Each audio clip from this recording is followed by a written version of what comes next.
Okay, welcome to Black Men Speak. I'm your co-host, J.R. Stewart. And good evening, everyone. I'm your co-host, Tommy Duncan. Welcome to Black Men Speak. Yeah, it's a big shout out to Liquid for providing our theme music. And if you haven't already, please hit the like, subscribe, and notification bell so you'll be updated when new shows are uploaded. And we're here every Wednesday, 9 p.m. Central Time. And Tom, what's our number if you want to call and join the show, join the discussion? Yeah, yeah. If you have any thoughts, questions, or observations throughout the show, make sure to call us at 972-497-2280. And again, that is 972-497-2280. Okay.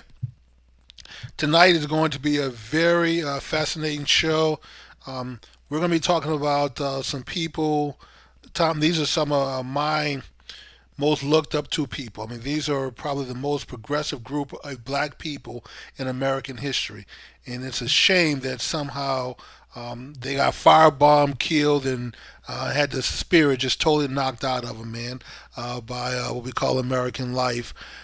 So anyway, tonight's topic is Black Wall Street, you know, Absolutely. the Greenwood area outside of Tulsa, Oklahoma. So, and Tom, before we start the discussion, let me just say this so we can put in proper context, what kind of wealth that we're talking about.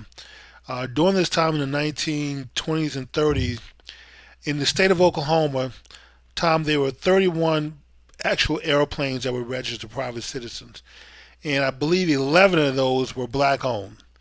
Um, I can't say if there is any other period of time current where you have one third of the private planes in the state being owned by black people. Absolutely, absolutely, and I mean it's an amazing story, and one to give you some context. Now Jimmy, he kind of fashions himself to be a historian, but I am not going to blow any smoke. I am not a certified historian, but we both read a lot. We both have an appreciation for history, for American history, and Black history is American history. And that's why we wanted to take time to make sure this week Yes, did not pass without us honoring and commemorating the prosperity, the lives, the history, and the legacy of the community that we know and call Black Wall Street, which is the Greenwood area in northeast Tulsa, Oklahoma. There's a lot of stuff to say, Jimmy. We're not here to give everybody a history lesson because there are a lot of resources and books if you really want to get into yes, detail in history. But we want to kind of talk about the significance of what happened during that period of time in that particular part of the country. And by the way, this was not the only place where this happened. This is probably one of the most well documented because of what happened in Black Wall Street in the Greenwood area after this prosperity was built by folks who were, I mean, let's be honest, were only two generations from being in slavery. correct. And so, Tom, at the very core of the battle, I mean, let's face it. Let's get down to the brass tacks. This is really about black wealth and the fact that there were white people who wanted to control it, and they couldn't. And if they couldn't control these people, they couldn't squeeze them into submission. Then, of course, we know what happened. They attacked the place and burned it down. I mean, this is a shame because these folks were of no threat to anyone. Is that your phone? Yes, it is, but it isn't someone calling from this. Actually, it was a call from a little bit earlier today. Oh, okay. So it's not from the folks. So yeah, these folks were not threatening anyone. It wasn't like they were waking up every day trying to figure out how to take down America. They were waking up every day trying to figure out to become more successful. And this is one of the few times in American history where black people actually migrated to an area to work for other black people. You know, Absolutely.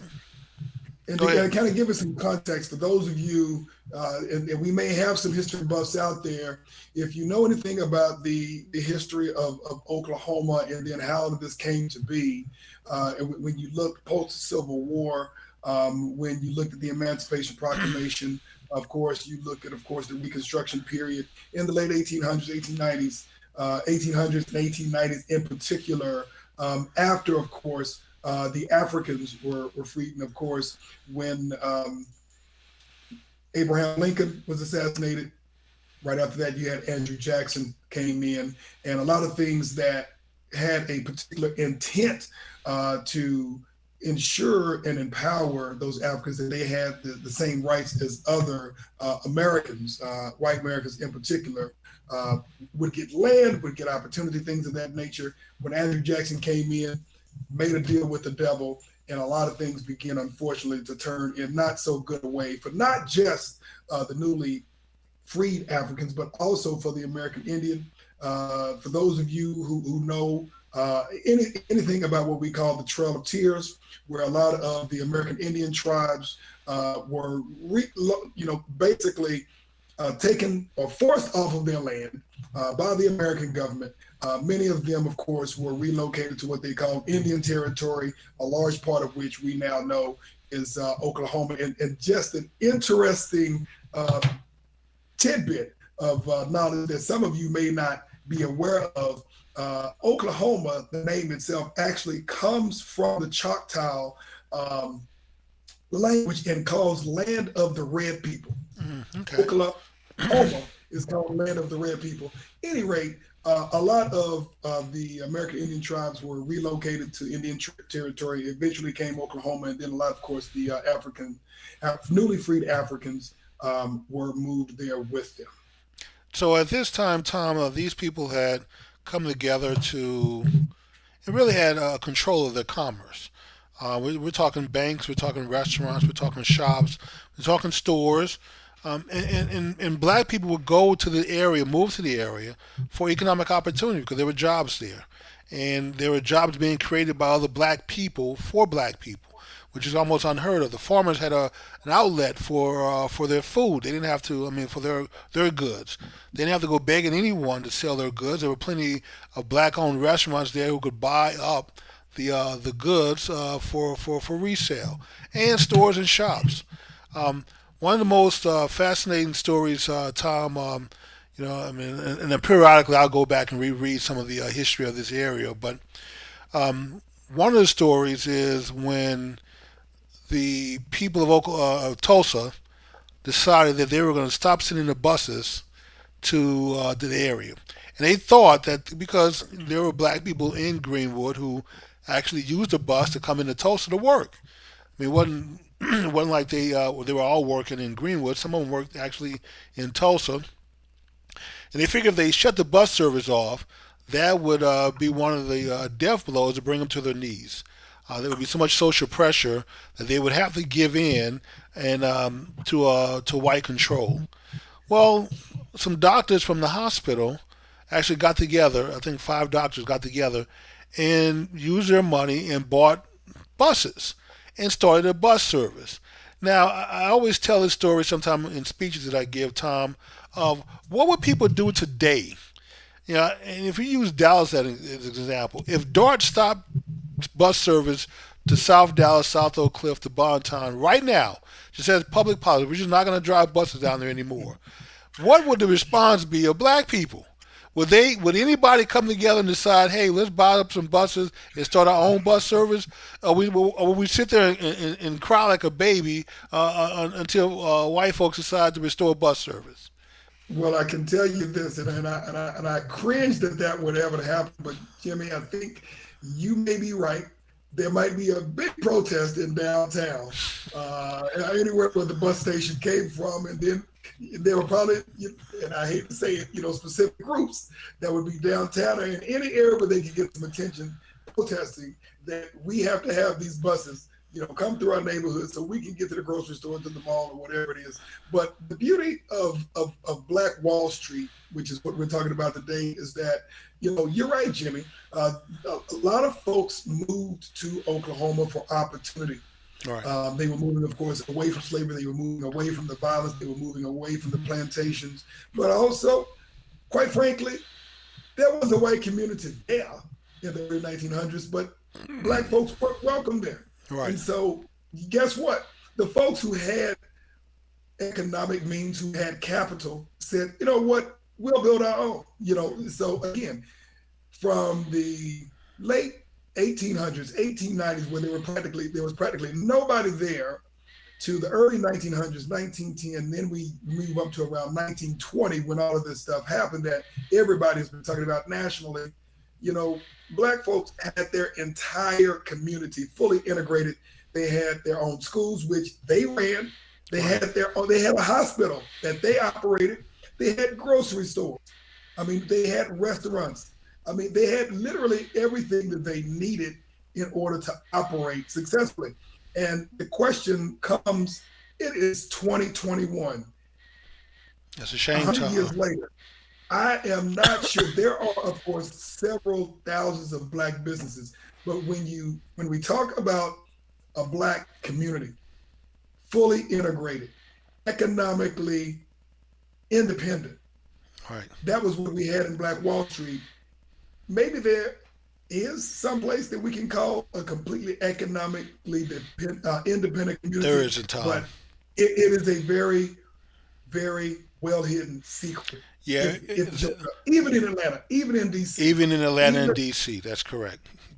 exactly. So I don't want to get off track because we do want to make sure we stay focused on what the significance and importance of Well, Black Wall one of the Street. one of the significant things for me was the attitude. Like for instance, you mentioned the hospital. So they had a hospital, and they had doctors who would come over from Tulsa to help work there, see patients.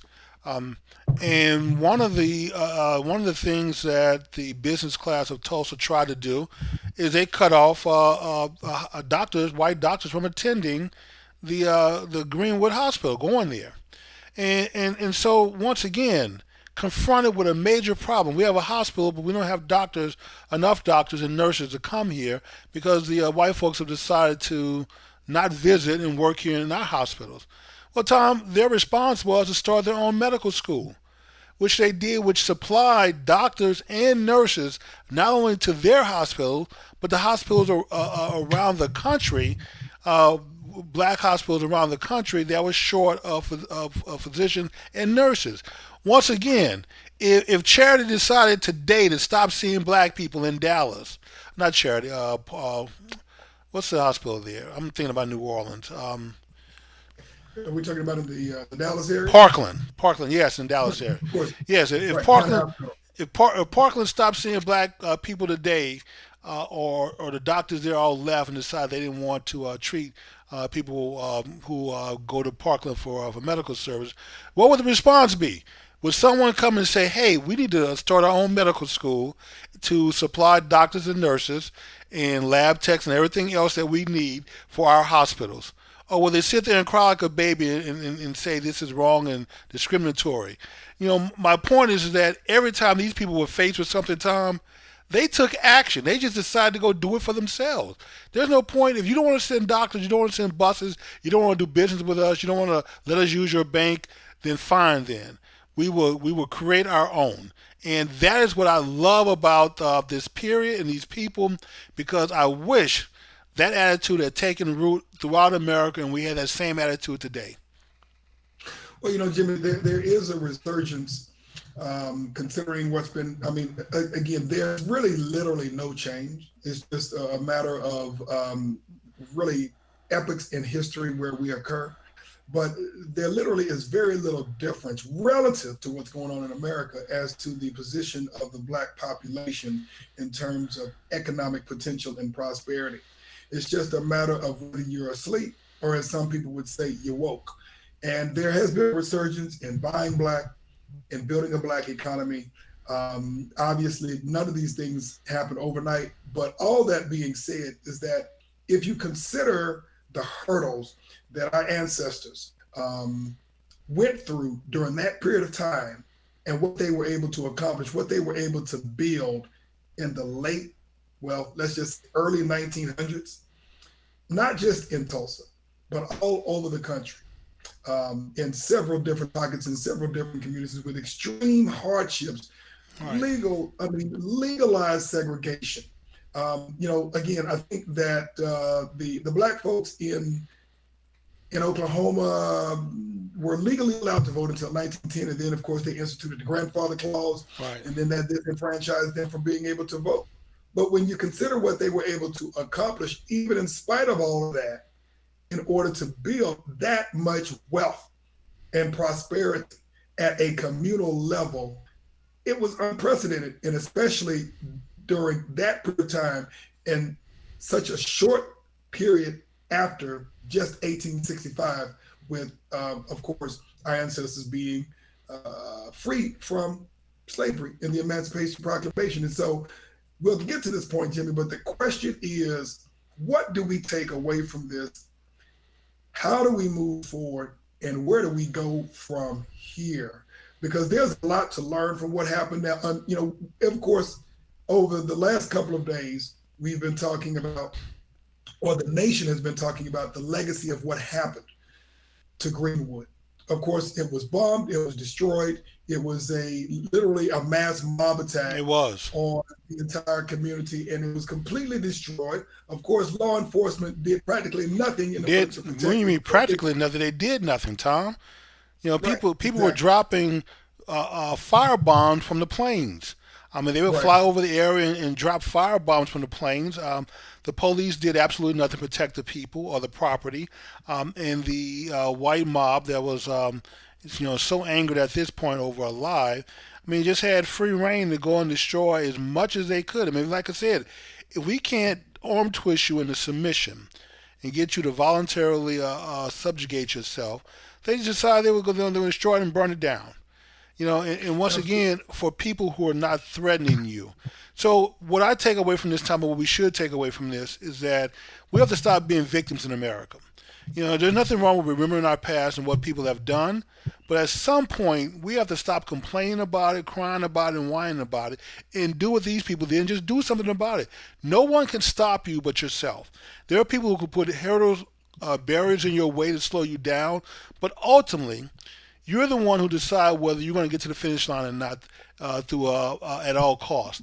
And we have to get back to having that attitude and understanding that we spend far too much time being victims, not enough time being victors. These people were victors.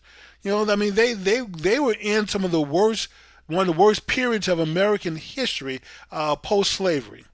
And they still were able to come together and do things. And we have a lot more money now. We have a lot more freedom now. Tom, we should be where they are, and we're not. There's not one area in America, like you mentioned, D.C. and Atlanta. These areas may be close, but still, they're not totally sustainable by black enterprise. And so we're not. We've lost ground to some degree, and we should have built on Rosewood and Black Wall Street and put that in our kids' mind because they did slowly rebuild, Tom, and got some of it back. They were not quite restored, but they Yeah, got some yeah, of but it back, and it was a whole hurdle.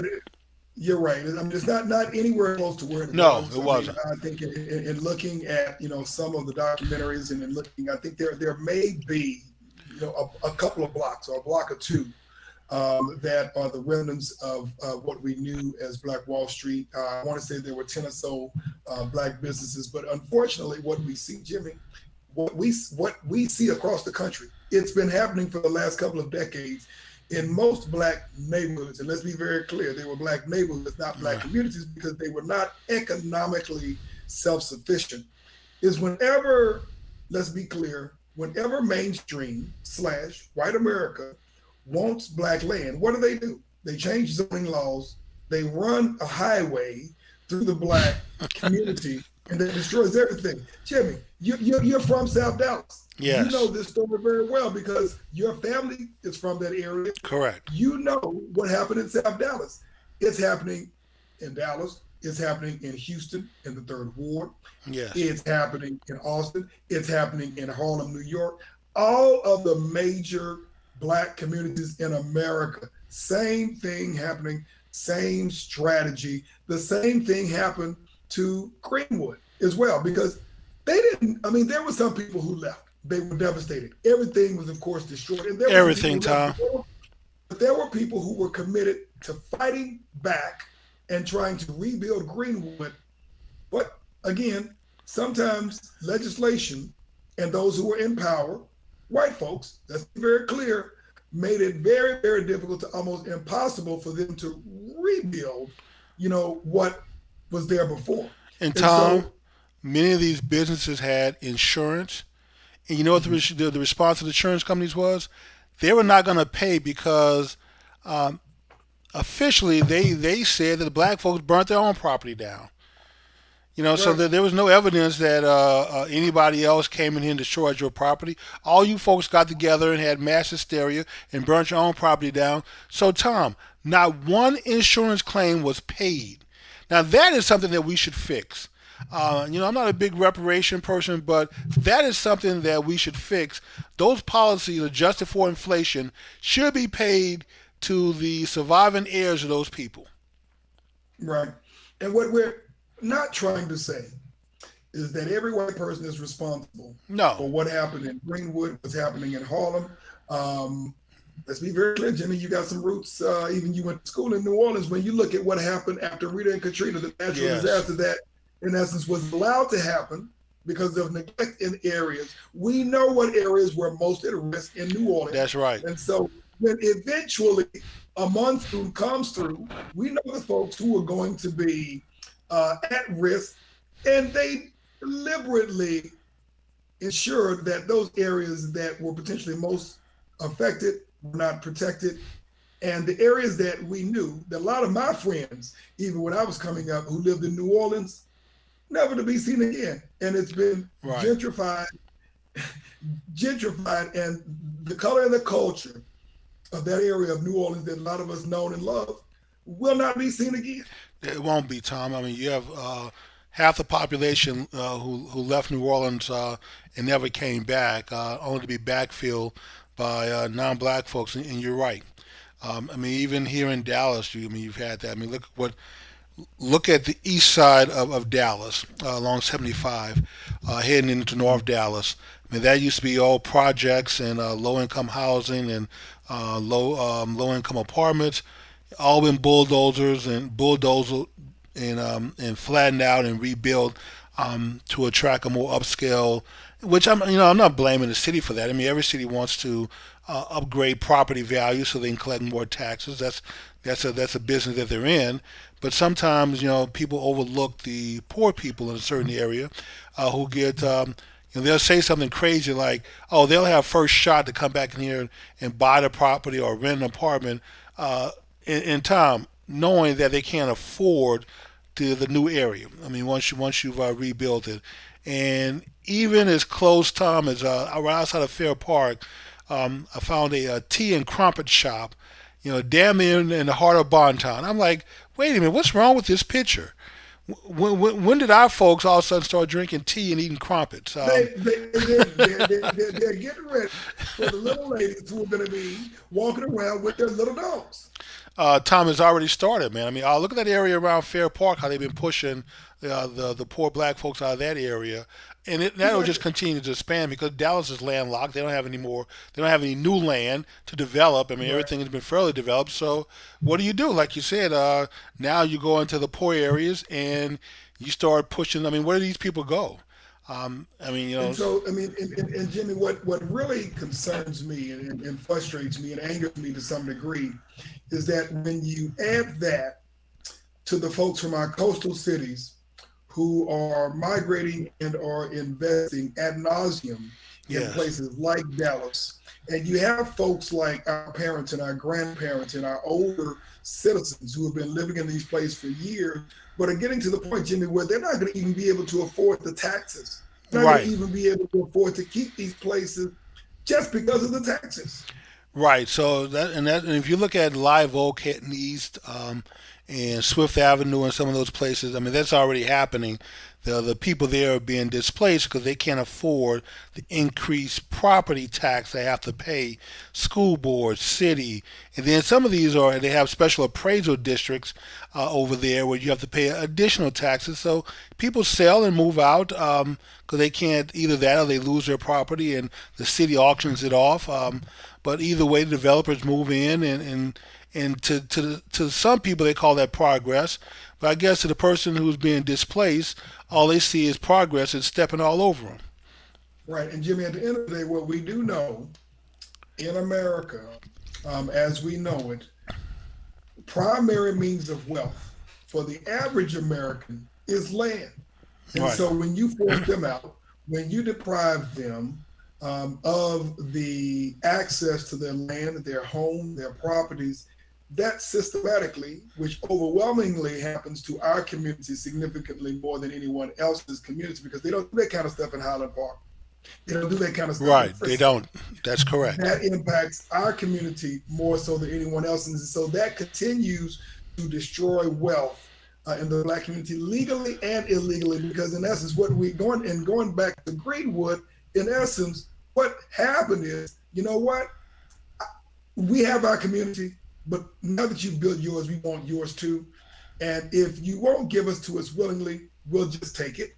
Right. And we'll find an excuse to take it. And unfortunately, for the folks of Greenwood, we also have to understand during the time in which this happened, we're just coming off, or we're just coming back. Many of our black men are coming back from Right World from the War war. One, That's correct. new sense of pride. Uh, they have a different swagger. They've gone overseas. They've seen what it's like to be in another country and be treated like a human being. Some of these folks are in Oklahoma just like they were all over the country. And they weren't just going to lay down and let anybody take their land, attack their families, or disenfranchise of their rights to life, liberty, and pursuit of happiness. So, for those of you who weren't clear, and read history is there. It's not that we didn't fight back, but when you don't have, for instance, the local government, the county government, or the U.S. government protecting you as a citizen of this country, then it's going to be an uphill battle. And so they fought valiantly in order to protect their rights, their communities, like any other American would. But unfortunately, if you cannot protect and defend your community, whether it's through the courts or with weapons in that particular time, because that was the only way they would have been able to Correct. protect themselves, to have a stockpile of weapons to fight back against those folks who were attacking them, it's going to be almost impossible. Part of the story we've got to understand, and we've got to focus on today, is we've got to rebuild our economy. We've got to put self first, Right. but also we have to understand how we defend our families and our communities as well, because nothing's going to change. Well, Tom, and also we have to change our attitude. Now, I have some historians have reported that the people of Greenwood were quote unquote uppity, and I interpret that What is uppity? uppity probably and it means that you were not standing in your place as a black person. You did not bow your head. You didn't humble yourself. You didn't step aside for white people. I mean, these were people who had their own businesses. They had their own wealth. They employed other people. Why in the world would they humble themselves to anybody? They had quite a bit of to be proud of, the things that they had achieved in an area that they controlled, and you come along. God knows you may not have half of what they have, but somehow your white skin entitled you to a certain level of respect from these people that you hadn't earned. So when historians say that some of these black people were uppity, I take that to mean that they didn't stay in their place as a black person when it came to dealing with white people. That they held their head up high and their chest out, and they were quite proud of what they had done, and they weren't going to lower their head and humble themselves to anybody. That doesn't mean that they were disrespectful. It just means that I'm not gonna accept second class citizenship to you because you're white. Yeah, Jimmy, and again, these are folks who were entrepreneurs. These were folks who were working. These were folks who were successful. At the end of the day, they were American citizens just like everyone else. They had land, they had property, they had businesses, they had everything that any other community would want. And unfortunately, for some folk who feel that on the basis of their skin color that they are innately superior, that's going to be a problem, which leads to me an inferiority complex. I mean, Yes. if you got a problem with somebody else just because they look different than you, and unfortunately you're jealous of them because they have more than what you have, fix it. That's your problem. And then It's very easy to go out and tell somebody to lift yourself up by your bootstraps, and you're going in and you're bombing everything that they have with the support of the American government. Well, Tom, the other thing is during this era, during this time period, I mean, you were going through some really race wars on another level. And what I mean by that is that part of the psyche and the thinking of quote unquote privileged white people were that they were better, and they didn't want to be confronted with any evidence, like Hitler in his Olympics didn't want to be confronted with any evidence that a black person could be superior to a German Aryan athlete. And so you had certainly had people here who thought the same way. I don't want to be confronted with black people being smarter, being more successful, doing things that normally quote unquote white people were reserved for white people, and then for us to have to look and watch and then not control it. At least if I can control it, I can put limits on the success of it and the growth of it. But if I can't control it, if I can't arm twist these people into submission, they're going to continue to go out here and try to be successful, and despite us, then of course that's going to grow to a tipping point. We need to just go and destroy it. Can't control it, we have to destroy it, and so we have to have the mindset, Tom, never again. Because he who does not understand history is doomed to repeat it. So we need to understand that as we build today, we can't let people come in and destroy what we're building. And then I'm going to make one other point, then I'm going to get off and let you comment. The Muslims over there in the Detroit area, I mean, they have moved into some of the poorest areas of Detroit. Have done a great deal of rehabilitation, and they control certain sections of Detroit that where they have a concentration of population. There is no reason, Tom, we can't come together and do the same thing. We keep talking about, and the core of our problem is we don't trust each other. We don't have a religion that calls for us to trust each other. We don't have a social value that calls for us to trust each other. And so as a result, we've been poisoned against each other, and somehow we don't have a vaccine or an antidote to fix it. I can give you one antidote to fix it, Jimmy.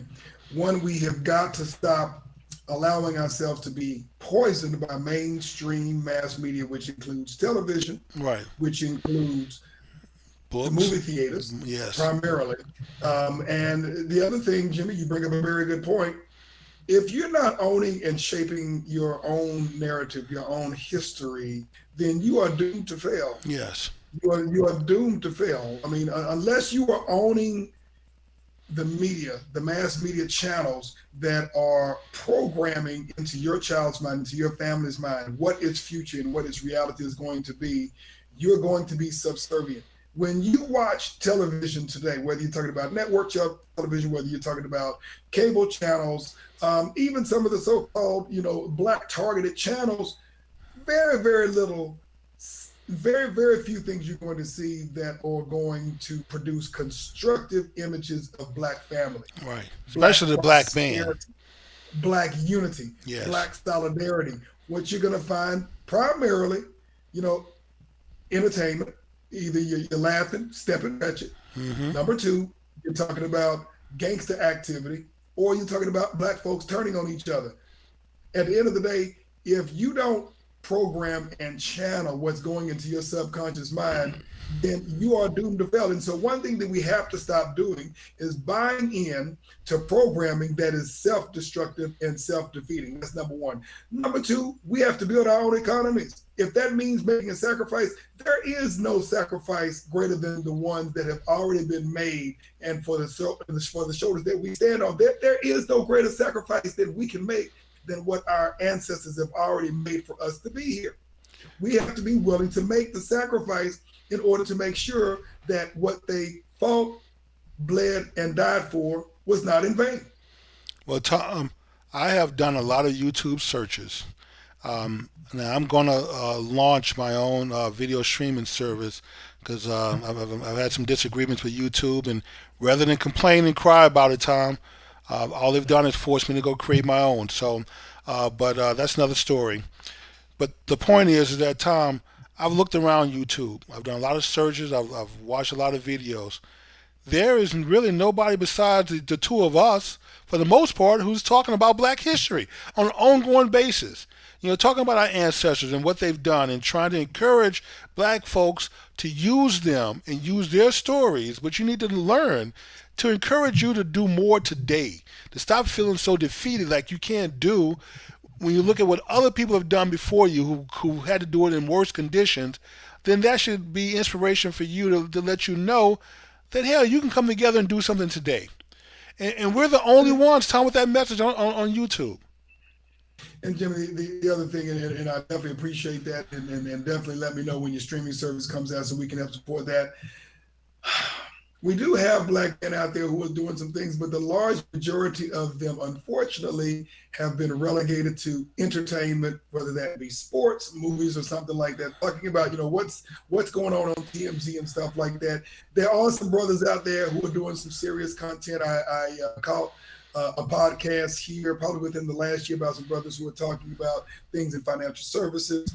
There's Michael Otep, who has his African history channel, and so I mean that's been out there for a while, but they're very, very few and far in between, and very difficult to find. And so we have got to get serious about our future. There's nothing wrong with having a good time, with watching sports, with doing some entertainment, but we are too far behind right now. If you go out, people, just add, and again, our number 972-497-2280. Let's 2280. Let's talk about it. Google average net worth in the black community compared to other folks in America. Yeah, Tom, Google, we're way behind.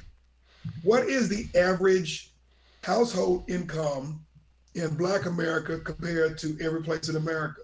But more importantly, with or without the average income, Google net worth. Right. Google net worth in our community. Because for a community of people who have been here for 400 plus some odd years, and if you want to talk about, doing your time, let's talk about doing your time. There is no excuse for our community to be in the absolute bottom of the bucket in terms of net worth. Bottom, Tom. In the absolute bottom. Google it. Do your own research. Don't believe us. So, all that being said, and backing it back up, what do we take away from what we know, what we've learned, not only about what we were able to do with a Black Wall Street during that period of time 100 years ago, but where do we take it from here? We have to discuss strategies. We have to discuss things that are realistic, so that we're not always talking about what has happened. There's a lot of stuff going on today socially. There's been a resurgence in terms of rebuilding the Black economy, but let's talk about takeaways. Let's talk about what we do moving forward, and then we have some time to wrap up because we're about 20 minutes until the top of the hour. Right. Well, Tom, one of the strategies is we need to start challenging our young people, our kids, to let them know that getting a job in corporate America is good. It's okay. Nothing wrong with that. But some of you need to take the next step and become job creators. And we need to accept some personal responsibility for employing our people. We can't be on our knees begging other people and criticizing them for not hiring enough black people when we're not creating jobs for our people. I'm quite proud of the Vietnamese people and who dominate the nail industry, at least in the South. I'm not sure about all the parts of the country. But Tom, when the states came together and said, okay, well, you need a license to do this, they created the schools. So when their people come here, and let's be truthful, Asians have the largest illegal population in America. It's not Hispanics, it's Asians, but we don't concern ourselves with illegal immigration from Asians because they employ their people.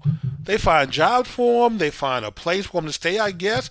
You don't hear them out there, walking around protesting about nothing, Tom. They don't make any noise. They stay in the background and they just take care of their business. If all illegal immigration was that way, we wouldn't have a problem here in America because no one would care. It only becomes a problem when you push it in our face and make us live on your terms, whether you live it on our terms. But the point is that we need to accept more responsibility for our people. Don't sit there and wait for white people to create a job for our people. You know, if the 2 million, 2.5 million black businesses in America would just employ one person, hire one person, we'd have full employment for the black population, and a lot of our people wouldn't be pressured in going the illegal route just to pay bills and to make a living and survive and risk their liberty. No, you bring up a very good point, Jimmy. A lot of it does have to do with psychology.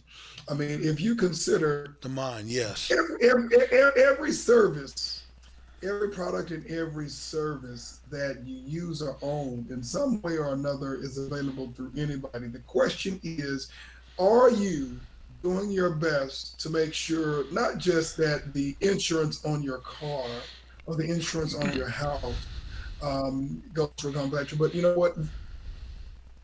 There are some black banks. Now, a lot of them fell by the wayside, especially during the Great Recession, but there are black banks. Invest in them. You want to know why? Because they're going to have a much higher propensity to be able to fund black businesses, number one. Number two, every place where you spend money, make sure you're spending it with somebody who looks like you. Because at Right. the end of the day, you have a much easier job holding them accountable than anybody else. Because other folks, they don't need you.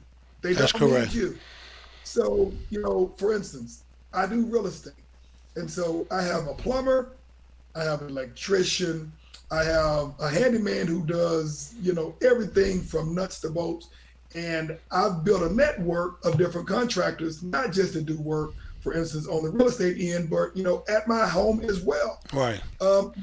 Grocery stores. Now, that was going to be a little bit of a tougher, Jimmy, because it's hard to find grocery stores. Now, I will say this.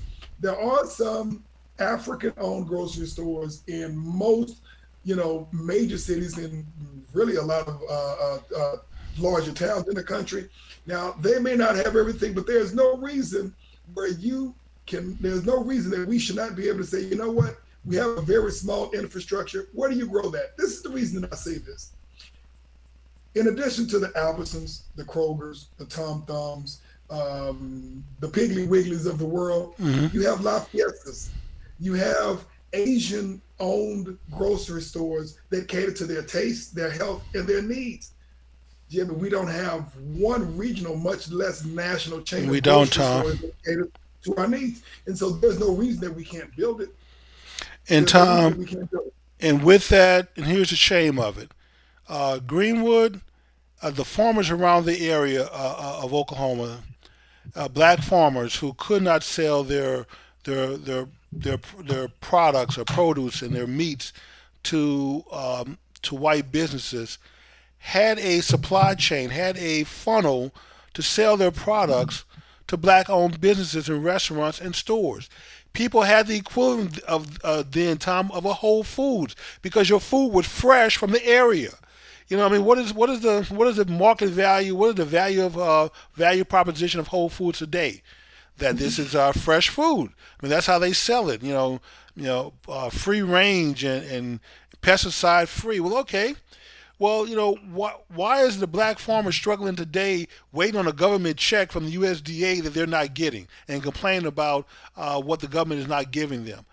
We should have a chain of these black stores, like you said, in black areas, buying food from the black farmers, so black people can have the equivalent of what? Fresh food for their consumption. You don't want, we don't have to Absolutely. sit around and wait for Whole Foods to come to your area.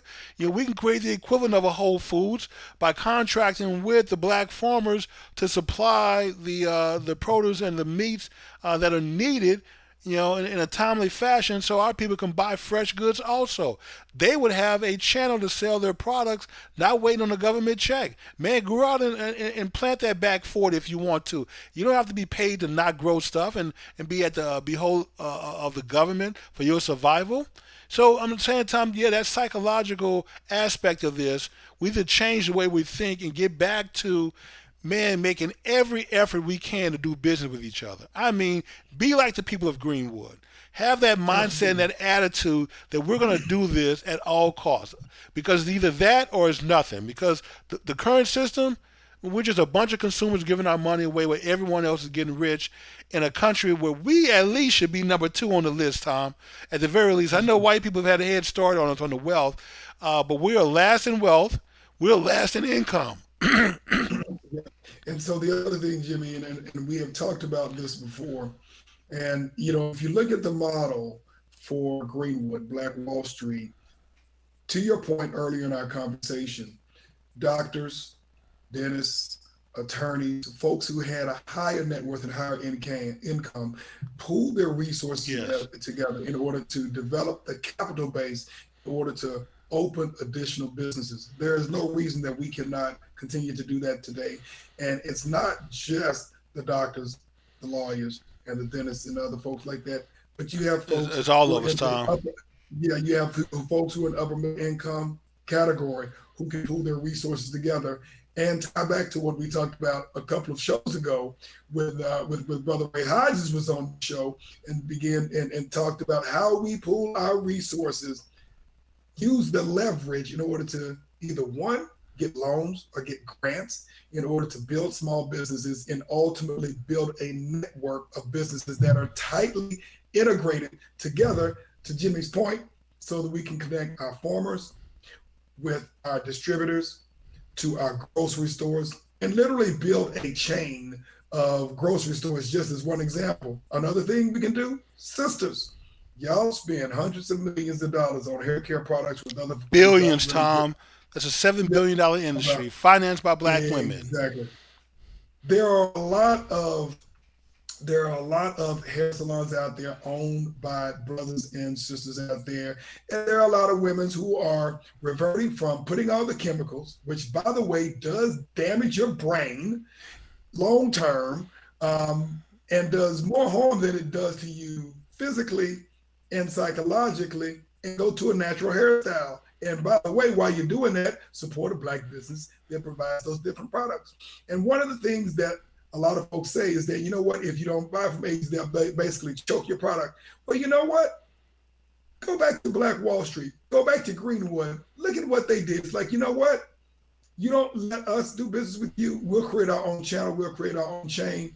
Look, there's nothing that we could talk about doing today that could be any more difficult than what happened in the late 1800s and the early 1900s.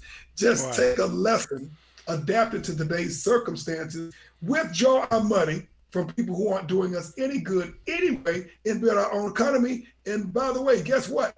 You're creating more jobs. And so when we talk about the black men, the black male, and young black men in particular, being the most challenged in terms of being able to find employment, which ultimately leads to the destruction of our households and our communities because we don't have black men working what the sisters would call BMWs. You put them back to work. You put Yes. us back to work. And when you put us back to work, our families all of a sudden start turning the corner. And you're not talking about how do I handle my son? I can't handle my son by myself. I'm talking to the sisters now. Right. Or our girls, unfortunately, who used to really hold the bar when we were growing up, at least Jimmy, now they are turning different corners, Jimmy, that I don't even know how we got to, because you have a lot of younger, a lot of very sharp sisters out there, don't get me wrong, but I see a lot more women who are acting like men and a lot more men Oh who are yeah, acting that like is true. women. The And role reversal. it all begins and ends with a black male being a central figure in the household raising those children. But we've got to start and we've got to stop making excuses. Yes, Tom. And a couple of things I want to piggyback on what you said.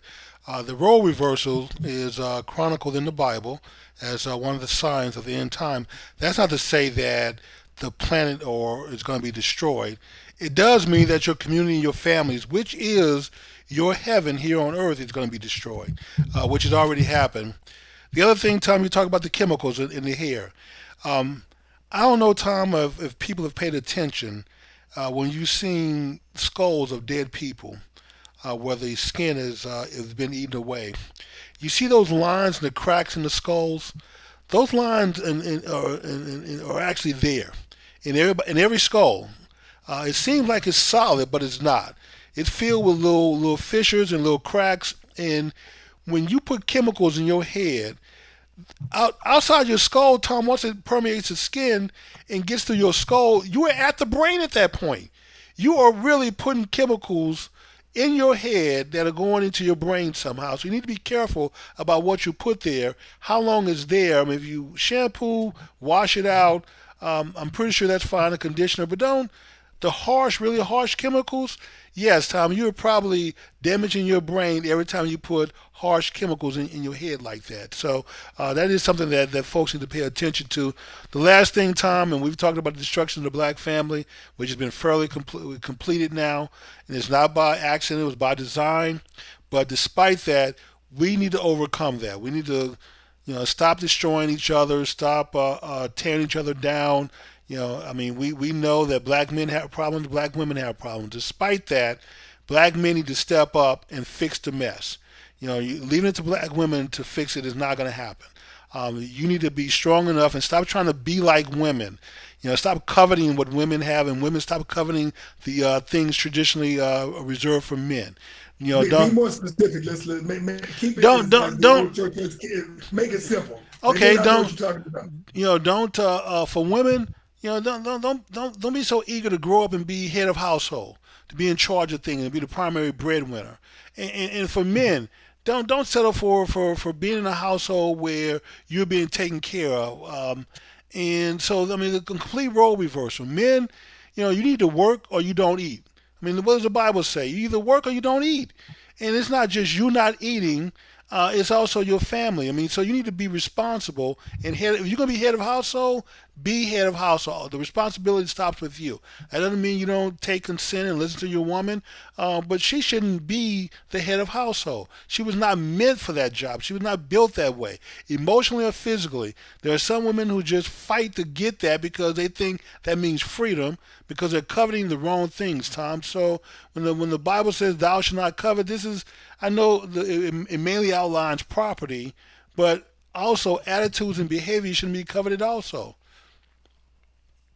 I agree with you, Jimmy. And I mean, I can't speak for anybody else's community, but I don't think I've met a sister yet who has been completely happy None, if Tom. she is running Right. and is the lead in a household. God forbid there's a man in the household and she's still leading.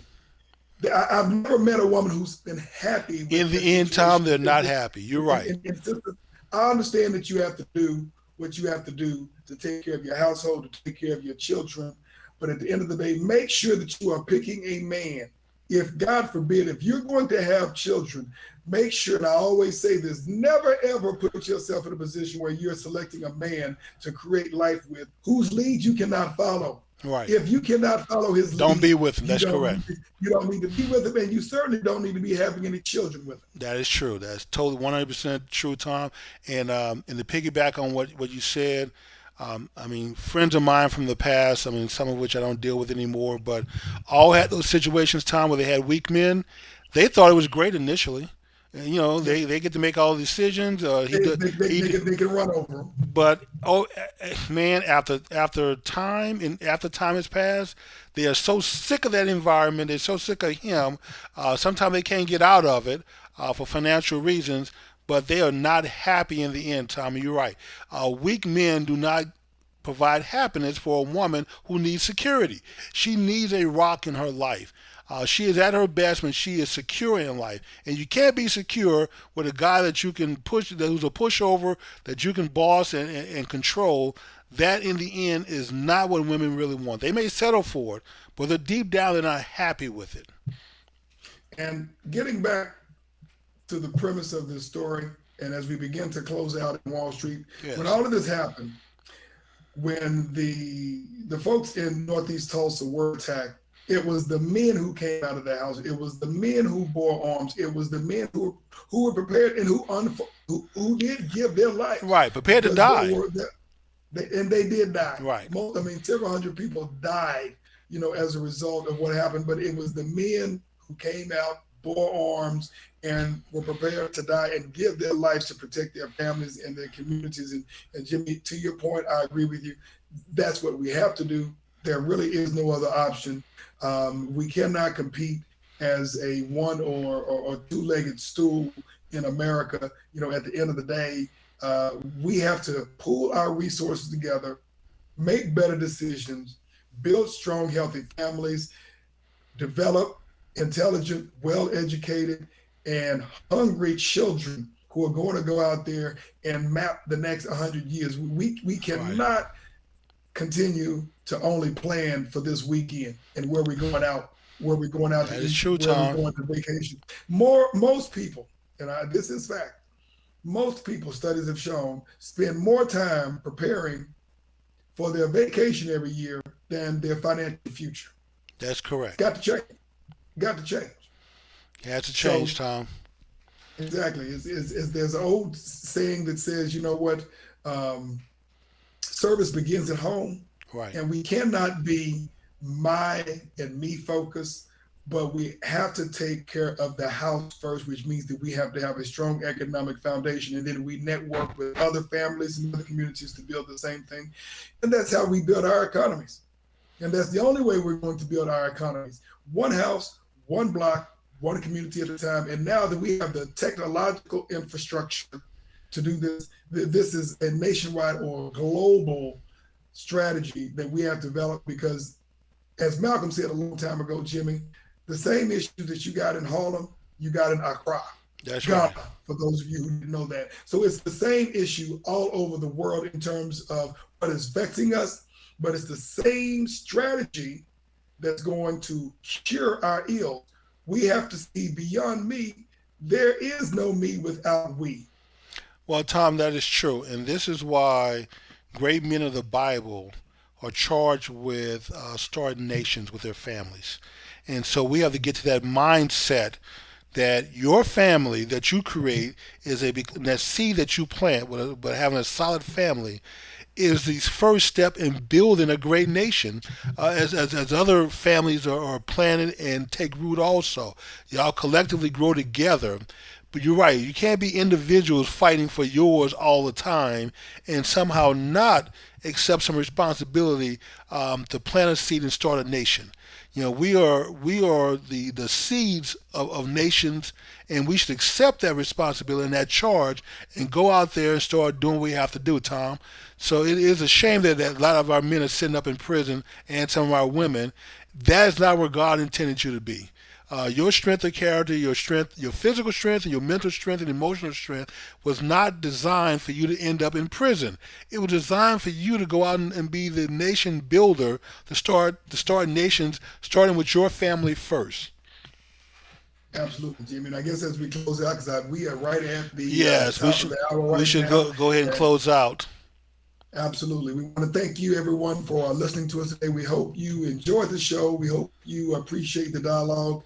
And we look forward, of course, to seeing you next Wednesday, every Wednesday at 9 o'clock p.m. Central Time.